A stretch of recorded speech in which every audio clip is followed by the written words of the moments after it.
Hi and welcome back to my channel. Today we're going to talk about makeup tips I wish I knew sooner, and we're going to start with contouring. One of the most important things about contouring is choosing the correct color. To do this, you need to know if you're cool toned, warm toned, or neutral. If you're cool toned, you're looking for taupes, grays, and light browns. Warmer toned colors will be bronzes and oranges. Neutral will combine both. The next thing I wish I would have known sooner was just to use a smaller brush when you contour. Contouring brushes can be quite large, and it's really easy to get too much makeup on your face. By using a smaller eyeshadow brush, you can control where that color goes. And always make sure you tap off the excess. And here's how to figure out where your cheek contour goes. Place your brush above your cheekbone. Roll it over your cheek, and when it reaches the other side, stop. And that's where you want to place your contour. Brush a little bit on, and then I'm going to blend it up and toward the top of my ear.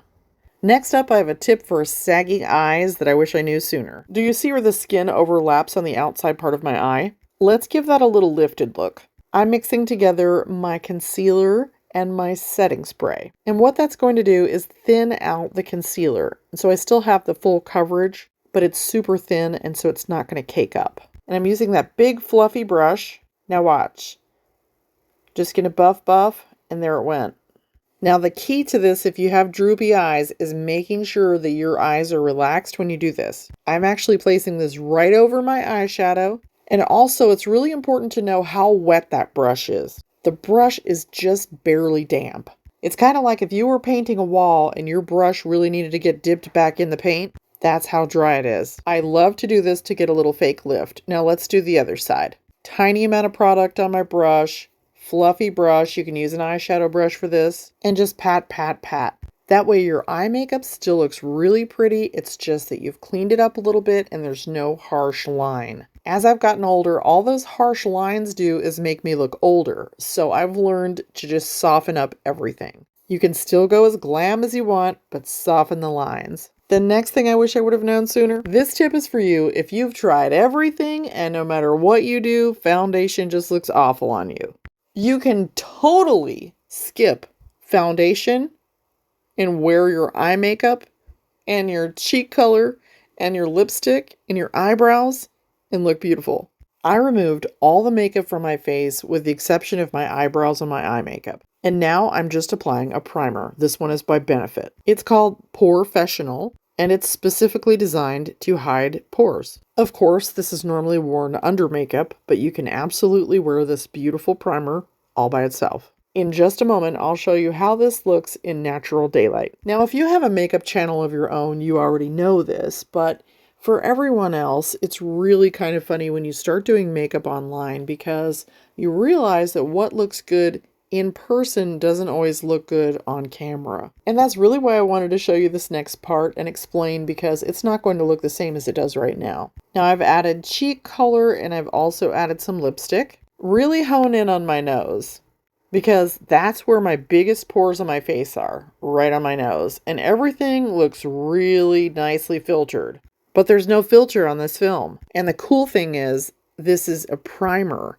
It's meant to have makeup over top. So if you wanted to apply powder over this, you could, or your cheek color or your contour. Okay, the next makeup tip I wish I would have known sooner. How to keep foundation on your nose all day. I'm not sure what it is about noses that makes them so problematic, but these makeup primer sprays will solve the problem. They come in regular and oily skin formulations. And these are not like your typical primer. These are what I call super gripping primers. And you can apply it by spraying it all over your face, or you can apply it with a sponge. I like to spray my entire face with it and then spray a little on my sponge and really hone in on my nose. Once it's dry, you cannot feel this, but it does give a super gripping to the makeup that you're going to put on top. And here's a little hack for those of you who already have a nice setting spray. Try using it before your makeup like I'm doing here. Before I learned about this primer, I used to do that all the time. Now, when we get our foundation, what we're going to do is use the same area of the sponge that we put that primer on, and that's going to kind of help set it in place at the same time. Well, my last makeup tip that I wish I knew sooner has to do with eye bags and puffy eyes. My first tip is about concealer. Our concealer is normally about 2 shades lighter than our foundation. And since light colors make things appear larger and darker colors make things appear more receded, It only makes sense to not use a light color on puffy eye bags because all we're going to do is make them look bigger. So tip number 1 is to use your foundation or the same color of your foundation under your eyes. Now I'm going to show you how I apply makeup when I wake up for some reason and have really big bags under my eyes. It's very simple. I'm going to play down all the parts on my face except for my lips. I'm going to use my lips as a focal point to draw attention to. The less I put on the rest of my face, the better. And although I do need some blush, too much blush can actually make the puffy eye bags look worse. So I really just want to get some color in my face without it looking over contoured, over blushed. And then let's go ahead and do some eyebrows. I'm using my Brow Trio kit today. It's got the pomade in taupe and it's got the stencils that come with it, and it's waterproof and sweatproof. Now that we've got our basic look that's not too overdone, it's kind of a natural look, we want a bold lip. The bold lip is actually going to draw the attention away from the eye bags. It's going to steal the attention completely away from the eyes in general. And if you want more attention on the lips, go ahead and add your favorite lip gloss. The two things that draw the most attention to lips are color and shine. So if you've got really thin lips and you can't do the color part, I would opt for City Beauty's Clear Lip Plumper. I like the clear one because what it's going to do is it's going to change the color of your lips back to like the color that they were when you were like 16. Because it's going to cause extra blood flow there. And then it's this really nice thick gloss also, so it's really shiny. And within 5 minutes, you're going to have plumper, juicier lips. And that's a wrap. I hope you enjoyed this video. Please check the top pinned comment and the description for products that I used in this video. And if you're new to my channel, let me give you the grand tour. Here's my homepage on YouTube. Starting from the left, there are tabs along the top of the videos. Once you tap videos, you can filter by the latest, the most popular, and the oldest. I recommend checking out some of these most popular ones. YouTube considers videos anything over 1 minute. And one thing you'll find about me is that even my longer videos are usually only 8 minutes long. Well, let's go to the next tab over called Shorts. Shorts are videos that are less than 60 seconds.